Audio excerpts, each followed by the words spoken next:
After the tragic events which took place in Paris, authorities are discovering a lot about just how those massacres were planned, and it actually may involve the most popular gaming console in the world, PlayStation 4. It also, Jose, certainly may not. A lot of people are reporting that PlayStation 4, PS4, was used by the ISIS guys to actually communicate and plan this thing out. So right after the attack, you know, a lot of raids were carried out in and around Brussels, in Belgium, in neighboring Brussels. So what they found was that, you know, gosh, you know, they must have been talking on some sort of platform that wasn't easy to trace, unlike WhatsApp or Twitter, for example. So it must have been the PlayStation 4. The media took that and they ran with it. I saw I saw one clip. It was the Today Show. Correspondents were literally sending each other messages on the PlayStation, like, see? It worked.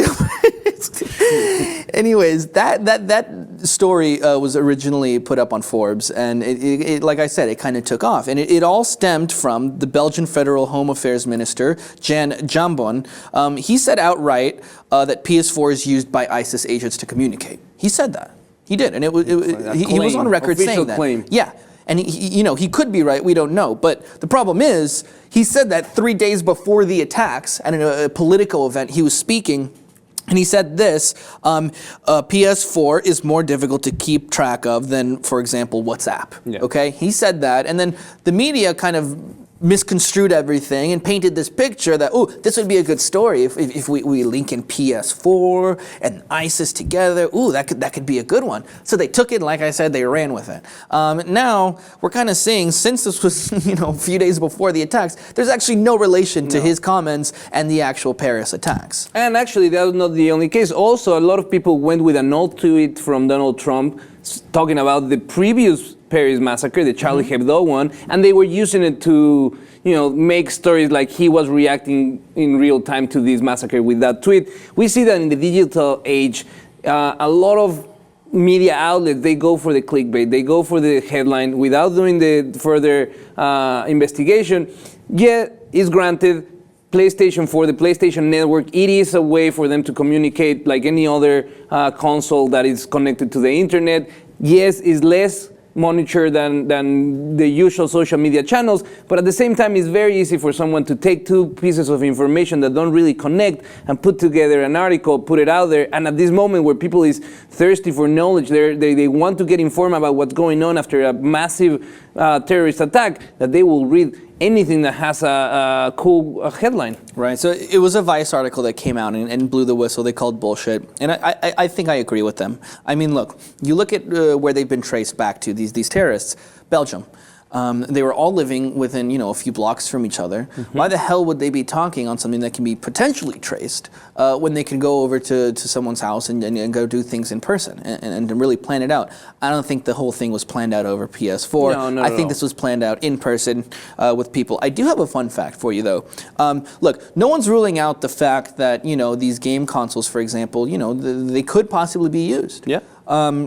But I have a fun fact. The NSA and the British intelligence agency, they're called GCHQ, they were worried about this in the past, and they actually sent like undercover agents to go into the World of Warcraft world and Second Life, and they actually monitored users of Xbox Live. Isn't that crazy? We're talking about like cyber spies that are inside of video games. Console. Like they make the characters and everything, and they go in there and they monitor people to make sure no foul play is going on. I mean, at the time we've seen, at the time where we are possible targets for terrorist attacks, there's not enough that could be done to prevent them. And if they're looking into this way of communications, I'm like you said, we are not denying the possibility of these networks being used to communicate, but that is one thing, and it's a complete stretch to say, yes, the whole thing was organized over the PlayStation Network, and now we have to look into that. That's a misconstruction. You know, there's been some allegations in the past of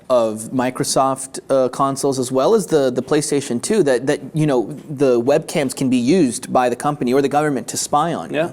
And so this new PS4... Why are they not using it to spy on ISIS? Well, right. Well, this new PS4 apparently gave a lot of people the freedom to, you know, know that their basically their privacy is being respected. So they didn't put those features, or at least that's what they told everybody. So that's why I think, you know, this whole thing came out and people were saying, well, on this new unregulated PS4, anything could have gone down, and they definitely used it. Do you think people would be willing to give up their personal freedoms, for example, knowing that it would mean that, you know, more safety? More safety for Well, them? I think that's what the new world order is. This idea wants. They want us to renounce personal liberties and personal freedoms in order for them to offer this fake sense of freedom and of security. I don't think people should give up their personal freedoms in order of a fictitious sense of safe.